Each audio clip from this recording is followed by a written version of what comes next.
ہے یہاں پہ بھی ہمیں رفٹ اور ڈویژن خاص طور پہ زیادہ نظر آتی ہے۔ سوال میرا یہ ہے لیکن میں چاہوں گی کہ عالمی خبروں پر بھی ایک ٹیزر اگر آپ کی طرف سے دیا جائے۔ اچھا کیا اب آپ نے عالمی خبروں کا بھی ذکر کر دیا، کیونکہ میں اپنا نقطہ نظر دینے سے پہلے یہ کہنا چاہوں گا کہ اتنا بڑا ڈسکنیکٹ ہے کہ اس وقت پوری دنیا میں، کیونکہ ہم کوشش کرتے رہتے ہیں کہ پاکستان کی سیاست کو اور یہاں کی معیشت کو دنیا کے ساتھ جوڑ کے بڑے کینوس میں دیکھیں، اور اس وقت پوری دنیا میں ایک فلکس چل رہا ہے، کیونکہ 80 سال سے بنایا ہوا نظام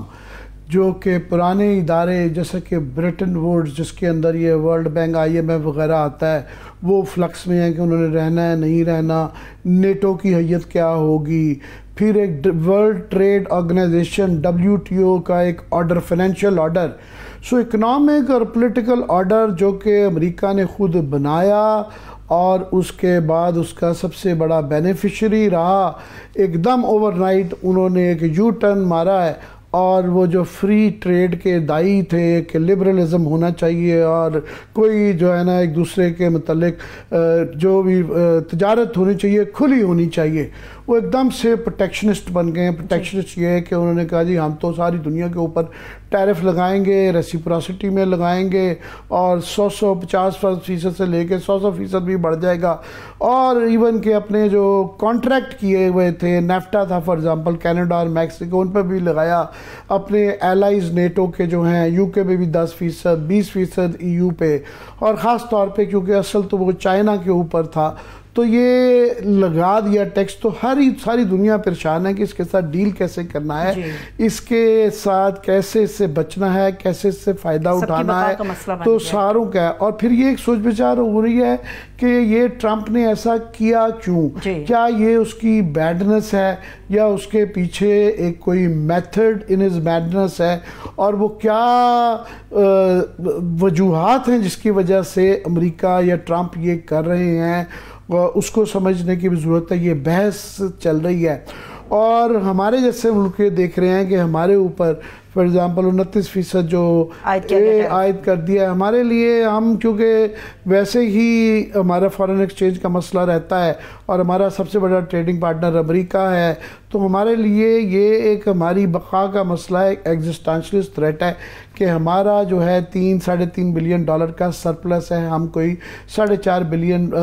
بلین کے قریب جو ہے ایکسپورٹس امریکہ کو کرتے ہیں، 2 بلین کی امپورٹ ہے، جو $3.5 بلین جو ہمیں ایکسٹرا ملتا ہے، ہمارا اس پہ ڈیپینڈنس ہے کیونکہ ہم ایک زراعتی ملک ہیں، اور ٹیکسٹائل کے ارد گرد ہماری تمام گردش کرتی ہے کہ وہاں سے جو پیسہ ہم کماتے ہیں اسی سے ہمارا گزارا چلتا ہے، اور سب سے زیادہ لیبر فورس جو ہے ہماری زراعت، اور زراعت کے بعد جو ٹیکسٹائل سے جڑی ہے، ان دو چیزوں سے جڑی ہوئی ہے، اور اس کا ڈائریکٹلی اس سے تعلق ہے۔ یہ ہے وہ بحث جس پہ ہم نے بات کرنی چاہیے۔ میں وہ کہہ رہا ہے سارا دن آج ٹی وی پہ یہ بحث ہوتی رہی کہ آج عمران خان کی فیملی، ان کی 3 بہنوں کی ملاقات کا وقت تھا اور ان کو ملاقات نہیں کرنے دی گئی، پھر یہ سنا گیا کہ یہ کہا گیا کہ علیمہ خان کو نہیں ملاقات کرنی دی جائے گی، اور ان کی 2 بہنوں کو آفر کر دیا، انہوں نے انکار کر دیا، پھر 6 لوگ کو ملاقات کا چانس دے دیا، علی ظفر مل گئے اور گوہر خان مل گئے اور 4 اور لوگ مل گئے، جو لسٹ دی گئی تھی ان لسٹ والے لوگوں کو نہیں ملوایا گیا، سو وہاں پہ پولیس رہی، پھر وہاں پہ رکاوٹیں کھڑی رہیں، پھر ان کی بہنوں کو گرفتار کر دیا، پھر بتایا گیا کسی شادی ہال میں لے گئے، پھر وہ سلسلہ سارا دن ٹی وی چینلز کے اوپر جو ہے یہ بات ہوتی رہی، زیادہ تر فوکس 90% جو آج سارا دن یہ خبریں چلتی رہیں۔ تو یہ جو اس وقت میں مسئلے کر رہا ہوں، جو معاشی اور ایگزسٹینشلسٹ ہمارے جو مسئلے ہیں اکنامک اینڈ پولیٹیکل، اس کے اوپر بات نہیں ہوئی۔ ساتھ میں آج جو ہے ایک بہت بڑی معدنیات کے اوپر کانفرنس چل رہی تھی، ہماری $8 ٹریلین کی بتایا جا رہا ہے کہ ہمارے یہاں معدنیات ہیں، جو کہ بڑی اچھی بات ہے کہ یہ کانفرنس ہو رہی ہے۔ اس کے لیے اس 8 ٹریلین کو مٹیریلائز کرنے کے لیے یہاں پہ ایک سیاسی استحکام چاہیے، خاص طور پہ کے پی اور بلوچستان میں چاہیے، اس کا ایک پولیٹیکل سائیڈ بھی ہے، اس پہ بھی بحث و مباحثہ بڑا ضروری ہے، مگر فوکس جو ہے اور یہ داد دینی پڑتی ہے حکومت کو کہ انہوں نے ایسے دن پہ کہ جب ہم فوکس یہ معدنیات پہ یا یہ معاشی مسائل پہ کریں تو وہ سارا دن جو ہے انہوں نے اس پہ لگایا رکھا کہ جو ہے اسلام آباد کی پولیس جو ہے، پولیس نے میں کہتا ہوں وہ پولیس ہے پنجاب پولیس کی طرح، وہ جو ہے وہ 3 عمران خان کی بہنوں کو گرفتار کرنے میں کہ اب ان کو ویگن میں بٹھا لیا ہے، ڈالے سے اتار لیا ہے، اب وہ شادی ہال میں ہو گیا ہے، ابھی بھی وہ جو یہ سلسلہ ہے ابھی جاری ہے۔ اور مجھے یہ بھی خیال آتا ہے کہ ہمارا ملک بہرحال ایک یہاں پہ ایک آئینی جمہوریت تو ہے، بڑے مسائل ہیں، لولی لنگڑی صحیح، مگر بہرحال ایک جمہوریت ہے، ایک آئین ہے، ایک قانون ہے۔ اچھے وقتوں میں ہماری عدالتیں جو ہیں یہ قیدیوں کے بھی حقوق ہوتے ہیں اور قیدیوں کو بھی جیل مینول ہوتا ہے، اس کے مطابق خاندان سے اور وکلاء سے ملایا جاتا ہے۔ کسی عدالت کو سارا دن یہ چلتا رہتا ہے اور یہ مہینوں سے، ہفتوں سے، سالوں سے سلسلہ جاری ہے، 2 سال ہو گئے ہیں، مگر جو ہے وہ کوئی عدالت نہیں رینگتی۔ اور حکومت کی بھی عقل مندی دیکھیں کہ آج کے ہی دن انہوں نے یہ تماشا کرنا۔ آپ نے کی دنیا کس طرح سے اس سے لڑ رہی ہے، پاکستان کو کیا کرنا چاہیے؟ بیسکلی جس طرح سے آپ نے کہا کہ کون سے ایسے عوامل ہیں جو کار فرما ہے کہ آئے اور یہ کر لیا۔ میں انٹرنیشنل چینلز کو بھی سن رہی تھی، وہ بتا رہے تھے کہ جو ٹرمپ کے آنے کے اوپر خوشیاں تو بڑی منائی جا رہی تھی، اب سب کو اندازہ ہو گیا ہے کہ کیا پالیسی ان کی چلے گی فردر آگے۔ اصل میں یہ اتنا بڑا یہ ساری باتیں وہ ٹیرفز کے حوالے سے ابھی سے نہیں، وہ 10-20 سال سے یہ باتیں کر رہے تھے اور کیمپین کے اندر وہ ذکر کرتے رہے تھے کہ ان کا ایک یہ مفروضہ ہے، ان کی یہ ایک تھیری ہے کہ جی دنیا ہمارے ساتھ انفیئر ہے اور وہ ہمارے لیے جو ہے نا بہت زیادہ ہمارے پہ ٹیرف لگاتے ہیں اور ہمارا فائدہ اٹھاتے ہیں۔ تو اس کی حالانکہ یہاں پہ کافی پڑھے لکھے لوگ، جیفری سیکس فار ایگزامپل بہت بڑے دانشور ہیں، پروفیسر ہیں، وہ ان کا یہ کہنا ہے کہ یہ کوئی دنیا کی انفیئرنس کی وجہ سے نہیں، امریکہ کی سپینڈنگ، ان کا خرچے اتنے زیادہ بڑھ گئے ہوئے ہیں کہ اس کی وجہ سے اور پچھلے 2, 4, 5 دہائیوں سے ایک بالکل مادر پدر آزاد ایک دنیا کی at the cost of the world کہ ان کی اپنی 20-25% کی مینوفیکچرنگ سے وہ 9% کی مینوفیکچرنگ آ گئی ہے، وہ بناتے کچھ بھی نہیں ہے، مگر چونکہ ڈالر کے اوپر دنیا کی وہ ریزرو کرنسی ہے اور اس کے سہارے وہ نوٹ چھاپتے رہے۔ اب جو ہے صورتحال جو ہے وہ کہہ رہے ہیں کہ یہ اس لیے کیا گیا ہے کہ حالانکہ ان ٹیرفز لگانے سے امریکہ کے اندر ایک بہت بڑا، سب سے بڑا مسئلہ یہ ہوگا کہ کیا اس کو مشرف جو ہے صدر ٹرمپ نبھا پائیں گے یا نہیں نبھا پائیں گے، کیونکہ ایک انفلیشن، مہنگائی اس سے بڑھے گی جب ان کو ہر تمام کنزیومرز کو 25, 30, 40, 50% 54% فار ایگزامپل چائنا کے اوپر وہ انہوں نے ٹیرفز لازم کر دیے ہیں۔ تو یہ جو پیسے جو ٹیرف ہیں یہ امریکی کنزیومر نے دینے ہیں۔ انہوں نے اگر چین کی، پاکستان کی یا کسی ملک کی بھی جو کوئی پروڈکٹ لینی ہے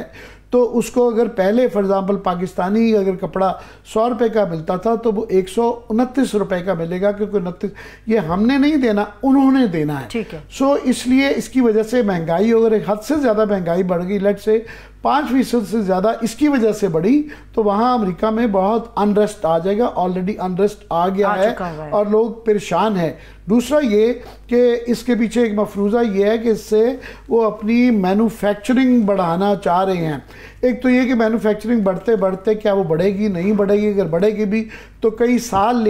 لگ جائیں گے۔ دوسرا یہ امریکہ کی جو ساری عمر یہاں پہ آئیڈیالوجیکل جو نظریاتی جنگ رہی وہ رہی کہ جناب سوشلسٹ سسٹم اور کیپٹلزم سسٹم، اور کیپٹلزم سسٹم کی جو بتائی جاتی تھی اساس وہ فری ٹریڈ، لبرلزم، کہ جناب آپ یہ کھولیں، منڈیاں کھولیں، اور ہمارے جیسے غریب ملکوں جو ہمیشہ یہ بریٹن ووڈز اور تمام اس طرح کے ادارے اور یہ IMF کے ذریعے ہمیں ورلڈ بینک کے ذریعے یہی کہا جاتا ہے کہ جی آپ اپنی کھولیں، آپ نے یا ٹیرفز نہ لگائیں، WTO اس لیے بنایا گیا کہ جی آپ پروٹیکشنسٹ نہ ہوں، آپ روکیں نہ، جس کو جدھر سے سستا مال ملے آنے جانے دیں۔ تو اس کا جو دائی سب سے بڑا کیپٹلزم کا آپ سمجھ لیں کہ ویٹیکن جو ہے وہ امریکہ ہے، اور جب امریکہ دنیا کے سب سے بڑا ٹیرف لگاتا ہے تو وہ پھر ایک بہت بڑا ایک نظریاتی مسئلہ بھی کھڑا ہوتا ہے, ایک ڈسکورس نئی شروع ہو جاتی ہے. چونکہ لاسٹ ٹائم اس کے نتیجے نہیں نکلے تھے, پہلے یہ 1920s میں ایسا کیا گیا تھا, 1929 میں, تو اس کے بعد گریٹ ڈپریشن ہو گیا تھا, پوری اکانومی جو ہے یو ایس کی نیچے چلی گئی تھی. تو لوگ پوچھ رہے ہیں, امریکہ کے اندر بھی دانشور اور دنیا بھر میں جو عقلمند لوگ ہیں وہ سوال کر رہے ہیں کیوں. تو یہ شک کیا جا رہا ہے کہ اس لیے کیا جا رہا ہے کہ امریکہ کا ڈیفیسٹ جو ہے 36 ٹریلین پہ ہو گیا ہے, کہ ڈالر کیونکہ گولڈ سٹینڈرڈ نہیں رہا, سونے کے سے علیحدہ انہیں ڈسکنیکٹ کر کے نکسن کے دور میں وہ نوٹ چھاپتے رہے, اور کیونکہ ڈالر جو ہے دنیا کی ریزرو کرنسی ہے تو کوئی گاؤں کے چودھری کو کوئی پوچھ نہیں سکتا, جتنا مرضی دنیا کا سب سے بڑا مقروض جو ہے وہ چودھری ہے. تو چودھری اپنی ساکھ کے ساتھ, تو اب وہ بنیادی طور پر یہ کہہ رہے ہیں کہ اس کے پیچھے میتھڈ یہ ہے کہ وہ کہہ رہے ہیں کہ 2-3 چیزیں, کہ آپ ہمیں جو ہے نا چودھری ہونے کا, آپ کو جو انہوں نے ایلائز کا ٹھیکہ لیا ہوا تھا سیکورٹی کا, جیسا کہ نیٹو کا, آسٹریلیا, جاپان, یورپ, مختلف ایسے فارمز تھے, وہ کہہ رہے ہیں کہ ہمیں اس کی فیس دیں, آپ اپنا خرچہ بھی خود اٹھائیں اور ہمیں فیس دیں, اور ساتھ میں وہ اپنی سپریمیسی ڈالر کی برقرار رکھنا چاہتے ہیں, اس کو نہیں وہ چھوڑنا چاہتے ہیں. یہ ایک بنیادی وجہ وہ بتا رہے ہیں کہ یہ صرف ٹرمپ کی نہیں ہے, ٹرمپ کی جو ٹیم ہے, خاص طور پہ ان کے ٹریجری کے جو سیکرٹری ہیں, وہ یہ باتیں پہلے بھی کرتے رہے ہیں, تو ان کی ٹیم کی یہ سوچ رہی ہے. تو اس کے پیچھے یہ, اب کوسچن یہاں پہ آ جاتا ہے کہ سب سے بڑا جو ٹریگر کیا اس چیز کو وہ چائنا نے کیا ہے. یہ چائنا کو کاؤنٹر کرنے کے لیے, چائنا چونکہ اے آئی میں, ٹیکنالوجی میں اور اکانومی میں دن بدن آگے بڑھتا جا رہا ہے, اور کئی چیزوں میں امریکہ سے بہت آگے جا چکا ہوا ہے, خاص طور پہ ٹیکنالوجی میں. تو ایشو یہ ہے کہ چائنا کا $1 ٹریلین کا سرپلس ہے امریکہ پہ, اور امریکہ کا ایگزیکٹلی $1 ٹریلین کا جو ہے ڈیفیسٹ ہے. تو چائنا مگر پیچھے نہیں ہٹ رہا, چائنا نے میچ کیا ہے کہ انہوں نے جو ان کے اوپر 34%, پہلے 20% تھے, تو 54% ٹیکس ہو گیا ہے. اور اب وہ کہہ رہے ہیں ٹرمپ ان کو کہ جناب آپ ریٹیلیٹ کریں گے تو میں 50%, 104% بھی کر دوں گا, اور کبھی امکان ہے کہ چائنا شاید اس کو میچ کرے. میں اب دیکھ رہے تھے, کہہ رہے تھے ہم ہر حد تک جائیں گے, چائنا بھی اپنا اور چائنا نے ساتھ میں یہ بھی کیا ہے کہ انہوں نے جو ریئر منرلز جو ہیں, ارتھ میں جو منرلز ہیں, ریئر ارتھ منرلز جو ہیں, اس کے اوپر جس طرح چین نے چائنیز کمپنیوں کے اوپر پابندیاں لگائی ہوئی تھی, تو اس پہ پابندی لگائی ہے. اس سے امریکہ کی missile energy, F-35 planes for example, اس کے پرزے وہ ان دھاتوں سے, ان منرل سے بنتے ہیں. اچھا.